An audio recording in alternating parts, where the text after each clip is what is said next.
सुप्रभात, good morning.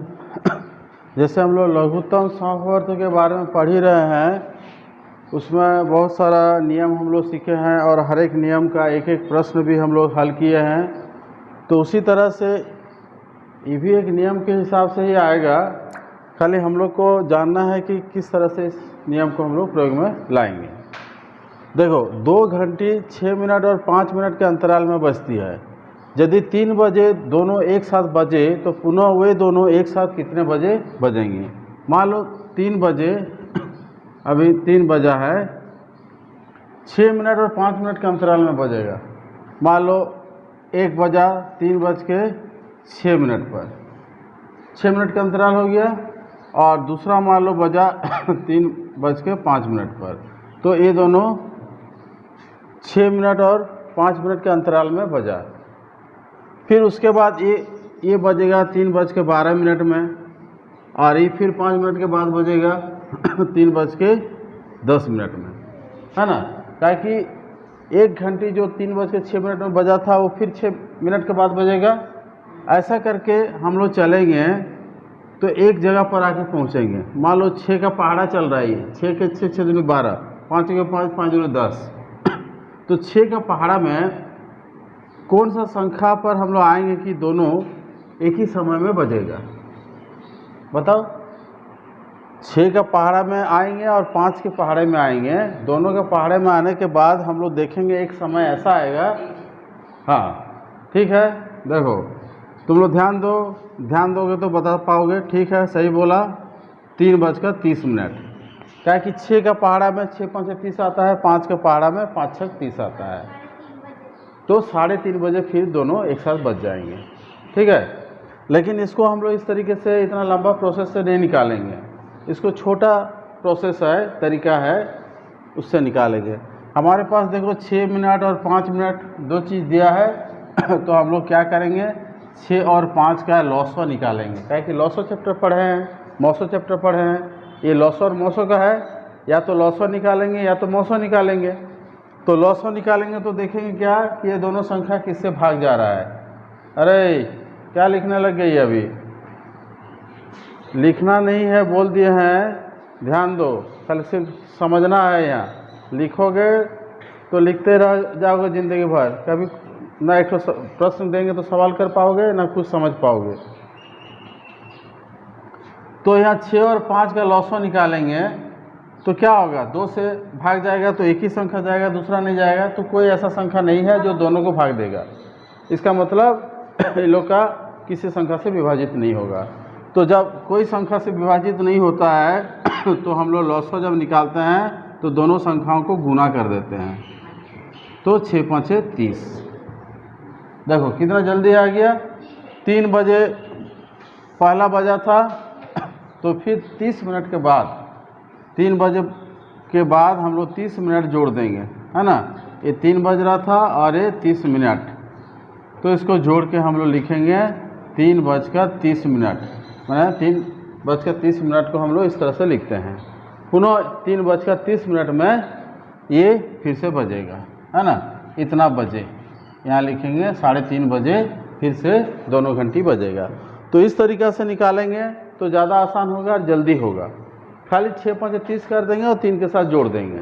लेकिन इस तरीके से करने के लिए हम लोग को एक एक करके करना पड़ता है। 6 दूनी 12, 6 3 18, 6 6 24, इस तरह से हम लोग जाके 30 में पहुंचते। इसमें भी वैसे करके आते, फिर मिलाते कि कौन समय बता रहा है कि दोनों एक साथ बज रहा है।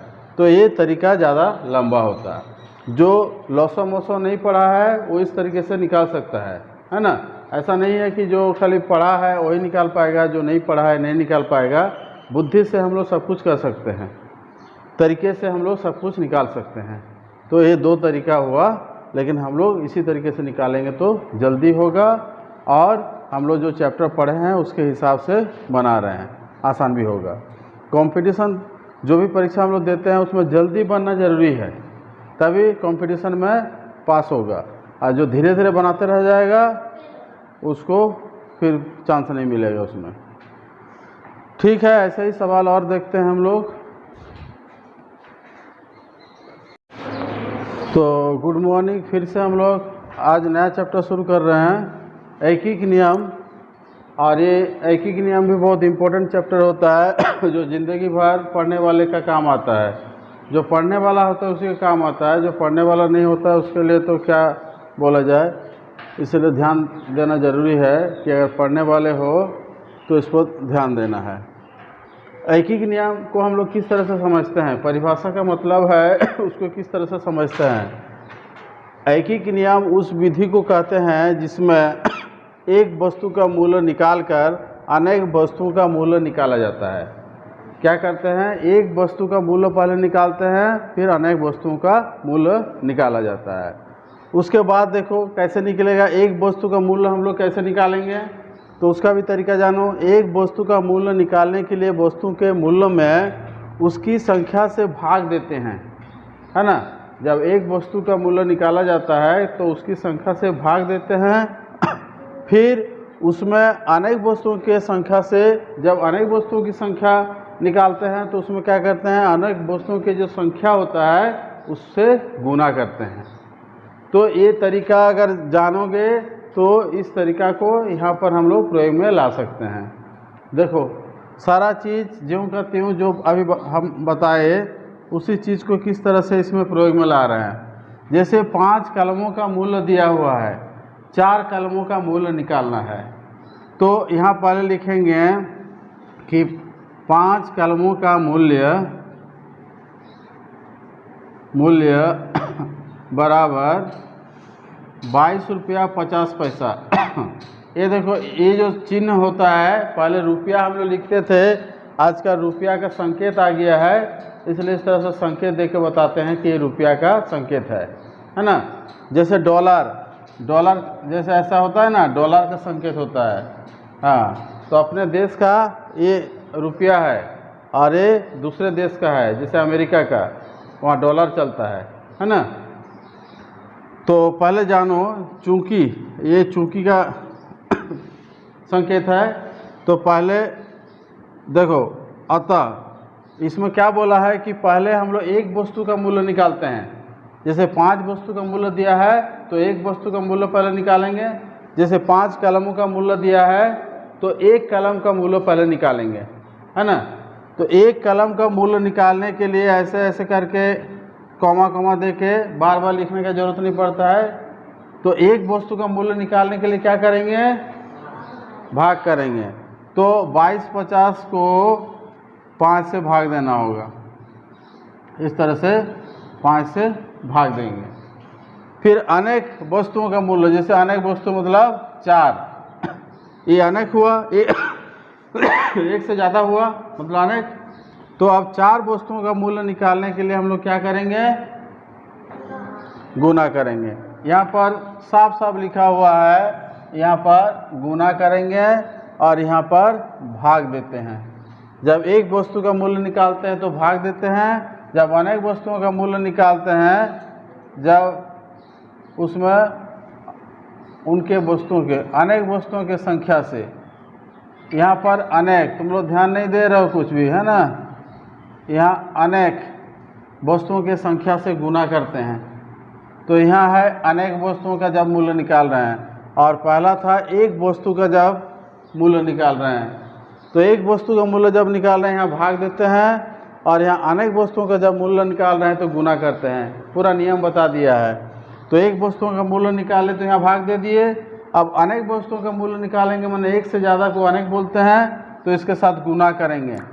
तो गुना करेंगे तो 2250 जो लिखा हुआ है उसको लिखेंगे और उसी के साथ गुना करेंगे। ये ज्यों का त्यों लिख देंगे और उसके साथ 4 गुना करेंगे। अब हाँ, अब इसको हल करके लिखेंगे। 5 से इसको भाग देंगे तो 22 है, 5 चौके 20 होता है, 22 से 20 घटाएंगे तो 2 होगा, 2 और 5 मिलके 25 हो जाएगा। यहाँ दशमूला है, दशमूला बैठा देंगे, 25 को 5 से भाग देंगे तो 5 5 25 होगा, और फिर 0 है, 0 बैठाएंगे, फिर 4 है, 4 गुना करेंगे। ये दोनों को भाग करके ये वाला निकालिए। अब इसको फिर 4 से गुना करेंगे, 4 0 0 लिखेंगे, 4 5 20 का 0 लिखेंगे, दशमूला डालेंगे, 20 का 0 लिख दिए, हासिल का 2 आ गया, 4 4 16 और 2 मिलके 18। तो इस तरह से ये आया 18 रुपया। 4 कलमों का मूल्य आया 18 रुपया। 5 कलमों का मूल्य था 22 रुपये 50 पैसा, लेकिन 4 कलमों का मूल्य आया 18 रुपया।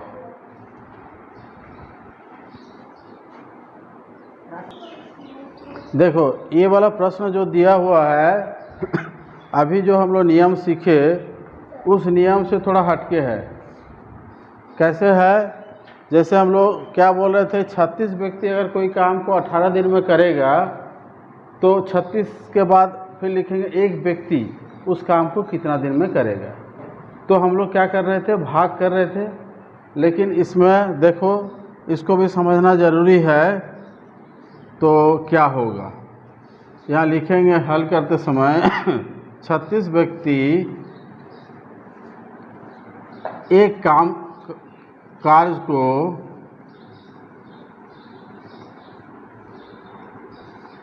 18 दिन में करते हैं।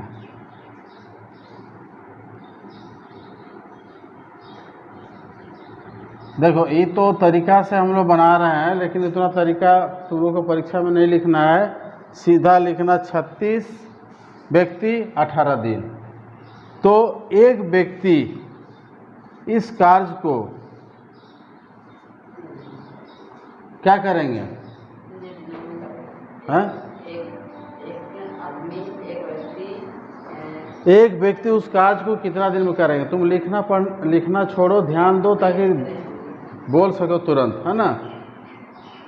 यही चीज़ हम बोल रहे हैं कि 36 व्यक्ति अगर एक काम को 18 दिन में करेगा तो एक व्यक्ति उस काम को कितना दिन में करेगा। क्या होगा, 18 भाग 36 करेंगे कि 18 गुना 36 करेंगे। अभी तुम लोगों को बताए कि ये थोड़ा अलग होगा। क्यों अलग होगा? 36 आदमी जिस काम को 18 दिन में कर रहा है, एक आदमी उस काम को अगर करेगा तो ज़्यादा दिन लगेगा कि कम दिन लगेगा? ज़्यादा दिन लगेगा कि कम दिन लगेगा? ज़्यादा दिन लगेगा। सीधा सा तो बात है। 36 आदमी, इतना आदमी मिलकर जब एक काम को 18 दिन में कर रहा है तो एक आदमी काम करेगा तो ज़्यादा दिन लगेगा, कम दिन कैसे लगेगा? 36 आदमी एक तो काम को 18 दिन में कर रहा है तो एक आदमी को तो बहुत ज़्यादा दिन लगेगा। और जब ज़्यादा दिन लगता है तब उसमें गुना करते हैं हम लोग। 36 को 18 से गुना करेंगे। इतना सा बात तुम लोग सोच नहीं पा रहे हो, हैं? फिर जब एक आदमी किसी काम को जितना दिन में कर रहा है, फिर उसी काम को 36 में 18 दिन में करता है, उसी कार्य को 27 व्यक्ति अगर करेगा उस कार्य को, तो वो तो कम दिन में करेगा कि ज़्यादा दिन में करेगा? एक आदमी जिस काम को इतना दिन में कर रहा है, 27 आदमी अगर उस काम को करेगा तो क्या लगेगा, ज़्यादा दिन कि कम दिन? कम दिन लगेगा। और कम दिन का मतलब होता है भाग करना। ज़्यादा दिन जब लगता है तो हम लोग गुना किए, तो कम दिन का जब कम दिन में कोई काम अगर होने वाला है तो उसको हम लोग भाग करना होगा। तो ये भी तरीका जाने रहो। इस परिभाषा से तो एक बात है ही, लेकिन इसमें इस तरह का प्रश्न में, है ना, टाइम एंड वर्क, है ना, समय और कार्य वाला जब प्रश्न रहता है ना, समय और दूरी, समय और दिन, है ना, इस तरह का जब प्रश्न रहता है तो उसमें थोड़ा सा कम या ज़्यादा वाला हिसाब किताब करके हल करना होगा, है ना, जो अभी बताए हम।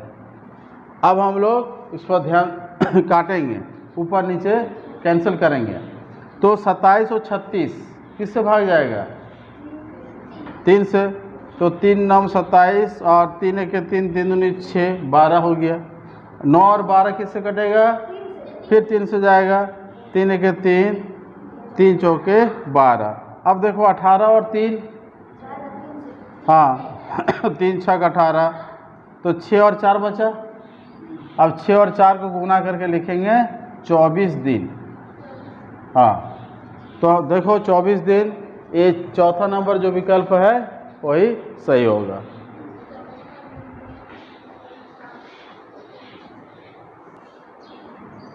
अभी हम बताए थे जैसे पहला वाला लाइन को लिखेंगे, हल करेंगे तो भू संपत्ति के 4/5 भाग का मूल्य दिया है, तो एक भाग का मूल्य निकालेंगे, फिर आधा भाग का मूल्य निकालेंगे। तो जो तरीका हम लोग लगाए थे उस हिसाब से बनाएंगे।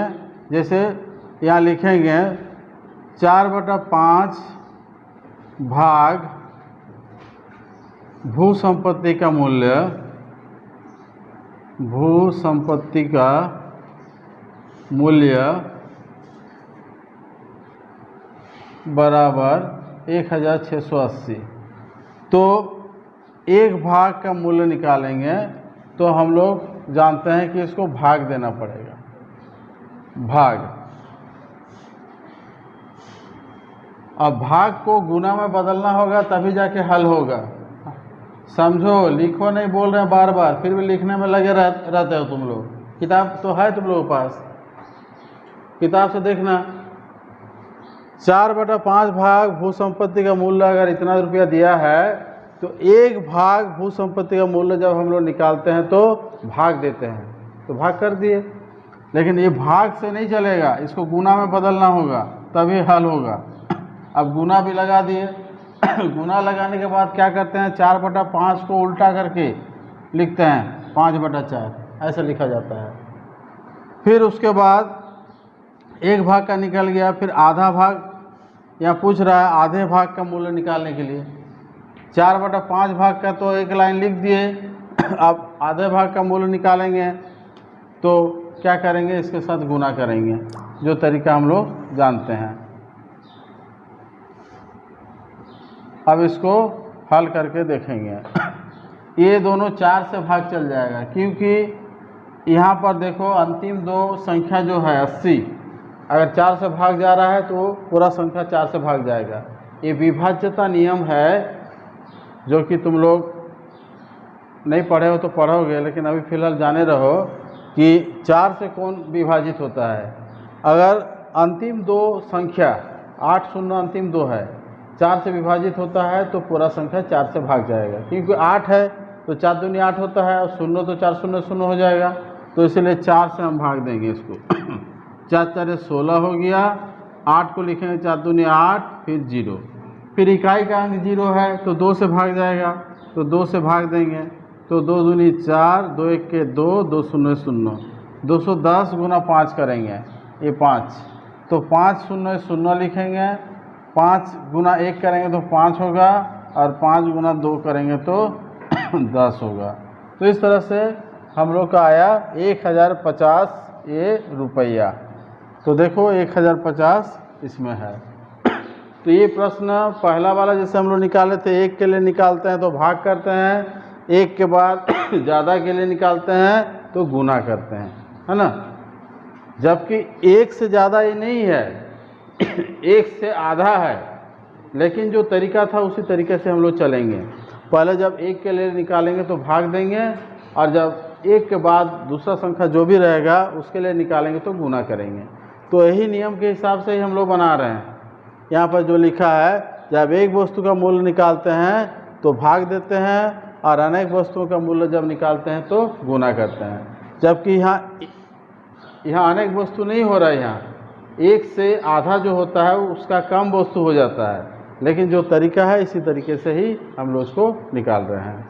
बस तरीका एक ही है, प्रश्न अलग अलग है, तो उसको समझें। तो ठीक है, आज यहीं समाप्त करते हैं। धन्यवाद।